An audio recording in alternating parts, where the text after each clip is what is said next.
दोस्तों, कलाम साहब का जीवन हम सब के लिए एक प्रेरणा है और आप उनके जीवन से जितना चाहो उतना सीख सकते हो। कलाम साहब एक लीडर थे, साइंटिस्ट थे, टीचर थे। उन्हें मिसाइल मैन ऑफ इंडिया भी कहा जाता है, पीपल्स प्रेसिडेंट भी कहा जाता है और 1997 में उन्हें देश का सर्वोच्च सम्मान भारत रत्न से भी सम्मानित किया जा चुका है। लेकिन इन सब से बढ़कर उनके अंदर एक और क्वालिटी थी जो कि इन सारी क्वालिटी के ऊपर भारी पड़ती है, और वो क्वालिटी थी कि वो एक बहुत ही अच्छे इंसान थे। आपको एक भी ऐसा इंसान नहीं मिलेगा जो कि उनके बारे में गलत कहते हैं और उनकी बुराई करते हैं। पता है इसका कारण क्या है? इसका सिर्फ एक कारण है कि उन्होंने जो कुछ भी किया वो निस्वार्थ भाव से किया। कलाम साहब का जीवन बहुत ही सिंपल था, ये हम सब जानते हैं, और उन्होंने जो कुछ भी किया वो जन कल्याण के लिए किया। तो आज के इस वीडियो में हम उनकी सादगी भरी जीवन से कुछ सीखने की कोशिश करेंगे, और सबसे पहली सीख है लीडरशिप के बारे में। हम ये जानेंगे कि कलाम साहब लीडरशिप के बारे में क्या कहते हैं। ये घटना है 1979 की, जब श्रीहरिकोटा से SLV-3 को लॉन्च किया जाना था। ये एक बहुत बड़ा मिशन था, बहुत बड़ा प्रोजेक्ट था, और इस मिशन के डायरेक्टर थे डॉक्टर APJ अब्दुल कलाम। इस मिशन के ऊपर पिछले 10 साल से काम चल रहा था और हजारों लोग इस मिशन के लिए दिन रात काम कर रहे थे।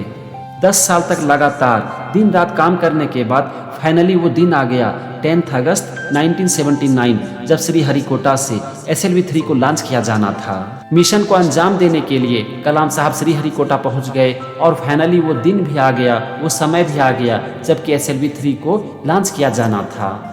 अब यहाँ पर एक बड़ी अजीब सी घटना हुई। लॉन्च करने के ठीक 40 सेकंड पहले कंप्यूटर सिग्नल देता है डोंट लॉन्च।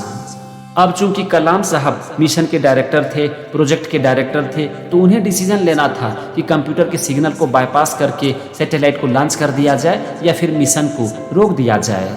मिशन में कलाम साहब के साथ कुछ और एक्सपर्ट काम कर रहे थे। उन लोगों ने कंप्यूटर के डेटा को एनालाइज किया, कंप्यूटर पर जो पिक्चर आ रही थी उसे एनालाइज किया और बताया कि कुछ प्रॉब्लम है। फिर पता चला कि कंट्रोल सिस्टम में कुछ लीकेज था। कलाम साहब कहते हैं कि उन लोगों ने कैलकुलेशन किया और इस निष्कर्ष पर पहुंचा कि कोई प्रॉब्लम नहीं है, रॉकेट को ऊपर जाने के लिए सफिशिएंट फ्यूल है, और उन लोगों ने डिसीजन लिया कि कंप्यूटर के सिग्नल को बाईपास कर दिया जाए और सैटेलाइट को लॉन्च कर दिया जाए। फाइनली उन लोगों ने सैटेलाइट को लॉन्च कर दिया, लेकिन सेकेंड स्टेज में ही रॉकेट बंगाल की खाड़ी में गिर गया और ये मिशन बुरी तरह से फेल हो गया। कलाम साहब कहते हैं कि मैंने पहली बार फेलियर को एक्सपीरियंस किया। मैं सक्सेस को तो मैनेज कर सकता था, लेकिन अब बारी थी फेलियर को मैनेज करने की। उस समय इसरो के डायरेक्टर थे प्रोफेसर सतीश धवन। वो कलाम साहब से मिलने के लिए आते हैं और उनसे कहते हैं कि चलो हमें प्रेस कॉन्फ्रेंस करना है। कलाम साहब कहते हैं कि मैं तो बहुत डर गया था, क्योंकि मैं इस मिशन का डायरेक्टर था, इस प्रोजेक्ट का डायरेक्टर था, और ये फेलियर मेरी रिस्पॉन्सिबिलिटी थी। लेकिन प्रेस कॉन्फ्रेंस में एक अजीब सा चीज हुआ जो कि कलाम साहब ने कभी सोचा तक नहीं था। प्रोफेसर सतीश धवन आगे आ गए, वो मीडिया वालों से बात करने लगे, उनके सवालों का जवाब देने लगे, और फेलियर की रिस्पॉन्सिबिलिटी अपने ऊपर लेते हुए उन्होंने कहा कि यहाँ पर मैं अपने टीम को सपोर्ट करना चाहता हूँ। उन्होंने कहा कि हमारी टीम बहुत अच्छी है, हम लोग फिर से मेहनत करेंगे और सफल होकर दिखाएंगे। प्रेस कॉन्फ्रेंस खत्म हो गई, सब लोग वहाँ से चले गए, और कुछ दिनों के बाद फिर से इस मिशन को सक्सेस करने में जी जान से लग गए। 1 साल तक फिर से सब लोगों ने मिशन के ऊपर दिन रात काम किया, और 18 जुलाई 1980 को फिर से मिशन लॉन्च कर दिया गया। मेहनत और भाग्य दोनों ने टीम का साथ दिया और इस बार मिशन सफल रहा। अब फिर से बारी थी प्रेस कॉन्फ्रेंस में जाने की। तो कलाम साहब कहते हैं कि जब उन्होंने प्रोफेसर सतीश धवन को प्रेस कॉन्फ्रेंस में चलने के लिए कहा तो उन्होंने मना कर दिया। उन्होंने कहा कि आप लोग जाकर प्रेस कॉन्फ्रेंस कर लो, मुझे जाने की जरूरत नहीं है। अब यहाँ पर कलाम साहब बताते हैं कि जब मिशन फेल हो गया तब प्रोफेसर सतीश धवन हम सब के साथ प्रेस कॉन्फ्रेंस में आए और फेलियर की सारी रिस्पॉन्सिबिलिटी अपने ऊपर ले ली। लेकिन जब मिशन सफल रहा तो उन्होंने प्रेस कॉन्फ्रेंस में आने से सिर्फ इसीलिए मना कर दिया ताकि सक्सेस का सारा क्रेडिट हम सबको मिल जाए। प्रोफेसर सतीश धवन ने फेलियर की सारी रिस्पॉन्सिबिलिटी अपने ऊपर ले ली, लेकिन सक्सेस का सारा क्रेडिट हम सबको दे दिया। यही कारण था कि कलाम साहब सतीश धवन को एक बहुत बड़ा लीडर कहते हैं। दोस्तों, ये थी कलाम साहब के जीवन की एक छोटी सी घटना जो कि हमें लीडरशिप के बारे में सब कुछ सिखा देती है। हम यही सोचते हैं कि लीडरशिप का मतलब है कि हम अपनी टीम को लीड करें और हम जैसा इंस्ट्रक्शन दें हमारी टीम वैसा ही करे। लेकिन लीडरशिप की सबसे बड़ी क्वालिटी है रिस्पॉन्सिबिलिटी, अपने ऊपर लेना, खास करके उस समय जबकि टीम बुरे दौर से गुजर रही हो और फेलियर का सामना कर रही हो। कहते हैं कि जो लीडर होते हैं ना, वो खुद को एक एग्जाम्पल की तरह सेट करते हैं और वही करते हैं जो कि वो कहते हैं। जो वो कहते हैं उस काम को करके वो ये प्रूव करते हैं कि इस काम को किया जा सकता है। इसीलिए कहा भी जाता है कि लीडर्स लेड बाय एग्जाम्पल। एक लीडर का ऑडियो और वीडियो हमेशा मैच करता है, मतलब कि वो जो कहते हैं वो करते भी हैं। रिस्पॉन्सिबिलिटी के साथ साथ लीडरशिप की एक और बहुत बड़ी क्वालिटी है डिसीजन लेना, खास करके उस समय जबकि परिस्थितियां हमारे अनुकूल ना हो।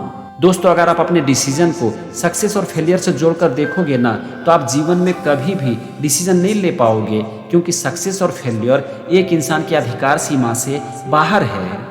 कलाम साहब ने एक डिसीजन लिया और वो फेल हो गए। ये चीज़ हमें ये सिखाती है कि हर समय आपका डिसीजन आपके फेवर में नहीं होगा। आप जीवन में डिसीजन चाहे कितना भी सोच समझकर क्यों ना लो, लेकिन फिर भी आपको सक्सेस मिलेगी या फिर फेलियर, ये कोई नहीं बता सकता। इसीलिए जब भी आपके जीवन में ऐसी परिस्थितियां आए ना कि आप उस समय डिसीजन नहीं ले पा रहे हो, तो सोचो, समझो और फाइनली एक डिसीजन ले लो। अगर आप अपने डिसीजन को सक्सेस और फेलियर से जोड़कर देखोगे, तो आप जीवन में कभी भी निष्कर्ष पर पहुंच ही नहीं पाओगे और डिसीजन ले ही नहीं पाओगे। और बहुत बार समय पर डिसीजन ना लेना ही हमारे फेलियर की वजह बन जाती है। ये तो हुआ लीडरशिप के बारे में, जो कि हम कलाम साहब के जीवन से सीख सकते हैं। अब हम बात करते हैं कि कलाम साहब स्पिरिचुअलिटी के बारे में क्या कहते हैं। एक बार कलाम साहब ने कहा था कि एक इनलाइटेंड सोसाइटी बनाने के लिए, एक अच्छा वर्ल्ड बनाने के लिए, एक पीसफुल वर्ल्ड बनाने के लिए हमें 3 चीज़ों की ज़रूरत है। पहला है एजुकेशन विथ वैल्यू सिस्टम, मतलब कि हमारा जो एजुकेशन सिस्टम हो वो स्टूडेंट में एक वैल्यू क्रिएट करे। दूसरा है रिलीजियन ट्रांसफॉर्मिंग इनटू स्पिरिचुअलिटी, मतलब कि जब हम कोई धार्मिक पुस्तकें पढ़ें, प्रवचनों को सुने, तो वो हमें स्पिरिचुअलिटी की तरफ लेकर जाए, हमारे अंदर आध्यात्मिक भावना जगाए। और तीसरा है economic development for societal transformation, मतलब कि सामाजिक परिवर्तन के लिए, समाज के विकास के लिए आर्थिक विकास होना। दोस्तों, दुनिया का हर धर्म हमें सही रास्ता ही दिखाती है और स्पिरिचुअलिटी की तरफ ही लेकर जाती है। कोई भी धर्म हमें आपस में लड़ना नहीं सिखाता। अगर हमारा एजुकेशन सिस्टम इस तरह का हो जाए कि वो बच्चों के अंदर, स्टूडेंट के अंदर एक वैल्यू क्रिएट कर दे और उसे जीवन की सीख दे, और जब भी हम कोई धार्मिक पुस्तकें पढ़ें या फिर प्रवचनों को सुने तो उसके सही मतलब को समझ पाएं, तो मुझे लगता है कि हम स्पिरिचुअलिटी की तरफ बढ़ भी सकते हैं और स्पिरिचुअलिटी को ठीक से समझ भी सकते हैं। कलाम साहब कहते हैं कि जहाँ दिल में सच्चाई होती है वहाँ चरित्र में सुंदरता होती है। जब चरित्र में सुंदरता होती है तो परिवार में सामंजस्य होता है। जब परिवार में सामंजस्य होता है तो देश में एक अच्छी व्यवस्था होती है, और जब देश में अच्छी व्यवस्था होती है तो संसार में शांति होती है। दोस्तों, यहाँ पर आप देखो, कलाम साहब कह रहे हैं कि अगर संसार में शांति चाहिए तो इसकी शुरुआत होती है हमारे हृदय से। अगर हमारा दिल सच्चा हो, हमारे अंदर धर्म की भावना हो, तो ये हमें आध्यात्मिकता की तरफ लेकर जाती है। और जब इस दुनिया का हर एक प्राणी आध्यात्मिकता की तरफ आगे बढ़े तो इससे पूरे संसार में शांति होगी। श्रीमद् भगवद गीता में भगवान श्री कृष्ण ने अपने कर्म को निस्वार्थ भावना से करने की बात की है। भगवान श्री कृष्ण कहते हैं कि अपने कर्म को करो, निस्वार्थ भाव से अपने कर्म को करो और फल की इच्छा को छोड़ दो। कलाम साहब ने भगवद गीता को कोट करते हुए इसे बहुत ही अच्छे तरीके से कहा है। वो कहते हैं, फूल को देखो कैसे वो उदारता के साथ अपनी सुगंध और मधु को बांटती है। फूल अपना सब कुछ देती है, सबको प्रेम देती है, और जब उसका कार्य पूरा हो जाता है तो वो चुपचाप झड़ जाती है। फूल के जैसा बनने की कोशिश करो, अपनी हर खूबियों के बावजूद विनम्र बने रहो। दोस्तों, मुझे लगता है कि श्रीमद् भगवद गीता की सीख को कलाम साहब ने जिस तरह से समझाया है, ये हमें स्पिरिचुअलिटी के बारे में, आध्यात्मिकता के बारे में सब कुछ सिखा देती है। और अगर हम इतनी सी बात समझ लें और अपने जीवन में उतार लेना, तो हमारा जीवन आध्यात्मिकता से भर सकता है। अभी तक हमने देखा कि कलाम साहब लीडरशिप के बारे में क्या कहते हैं और आध्यात्मिकता के बारे में क्या कहते हैं। अब हम जानते हैं कि कलाम साहब जीवन के उद्देश्य के बारे में क्या कहते हैं। एक बार कलाम साहब कुछ स्टूडेंट को संबोधित कर रहे थे और वहाँ पर उन्होंने सिर्फ एक लाइन में जीवन के मतलब को समझा दिया, जीवन के उद्देश्य को समझा दिया। कलाम साहब स्टूडेंट से कहते हैं कि मेरा पहला सवाल आप सबसे है कि what I will be remembered for, मतलब कि मुझे किस लिए याद रखा जाएगा। कलाम साहब कहते हैं कि थॉमस एल्वा एडिसन को एक महान वैज्ञानिक के रूप में याद किया जाता है जिन्होंने कि इलेक्ट्रिसिटी को एक मीनिंग दिया। सीवी रामन को फिजिक्स के लिए याद किया जाता है और उन्हें नोबेल प्राइज भी मिल चुका है। श्रीनिवासा रामानुजन को मैथमेटिक्स के लिए याद किया जाता है। अल्बर्ट आइंस्टीन को एक महान वैज्ञानिक के रूप में याद किया जाता है जिन्होंने कि E=mc² का फॉर्मूला दिया और ये हमारे जीवन में बहुत सारे बदलाव लेकर आई। कलाम साहब कहते हैं कि जिस तरह से इन सब लोगों को किसी न किसी चीज़ के लिए याद किया जाता है, तो आपको क्या लगता है कि आपको किस चीज़ के लिए याद रखा जाना चाहिए? What you will be remembered for. दोस्तों, मुझे लगता है कि अगर हम सब सिर्फ अपने आप से ये सवाल पूछें कि मुझे किस लिए याद रखा जाएगा, ये दुनिया हमें किस लिए याद रखेगी, तो इससे हम सबको अपना पैशन भी मिल जाएगा और हम सब अपने जीवन के उद्देश्य को भी ढूंढ पाएंगे।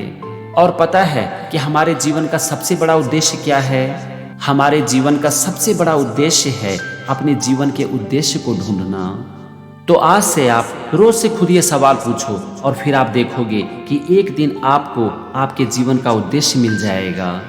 इससे आपको आपके जीवन का सिर्फ उद्देश्य नहीं मिलेगा, बल्कि आपको एक और बात समझ में आएगी कि आपको अपने जीवन में क्या नहीं करना है, और ये आपके जीवन में एक बहुत बड़ा बदलाव लेकर आएगी। आप अपने जीवन में जो कुछ भी कर रहे हो या आप जो कुछ भी करना चाहते हो, जो कुछ भी बनना चाहते हो, एक बार सोचो कि अगर आपको ये दुनिया उस चीज़ के लिए याद रखे तो आपको कैसा लगेगा। क्या इससे आपको बहुत अच्छा फील होगा और खुद के ऊपर गर्व होगा? अगर आप रोज सिर्फ इतना सा काम कर लेते हो, खुद से ये सवाल पूछते हो कि मुझे किस चीज़ के लिए याद रखा जाएगा, what I should be remembered for, तो आप देखोगे कि एक दिन आपको आपके जीवन का उद्देश्य मिल जाएगा। और जिस दिन आपको आपके जीवन का उद्देश्य मिल गया, आपके अंदर की आवाज़ मिल गई, आप उसे पहचान लिए, फिर आप जीवन में कभी भी पीछे मुड़कर नहीं देखोगे। ये आपके जीवन को पूरी तरह से बदल कर रख देगी।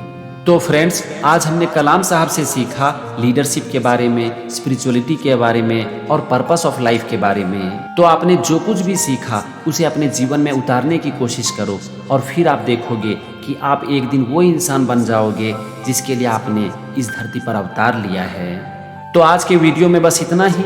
Thank you and wish you all the success.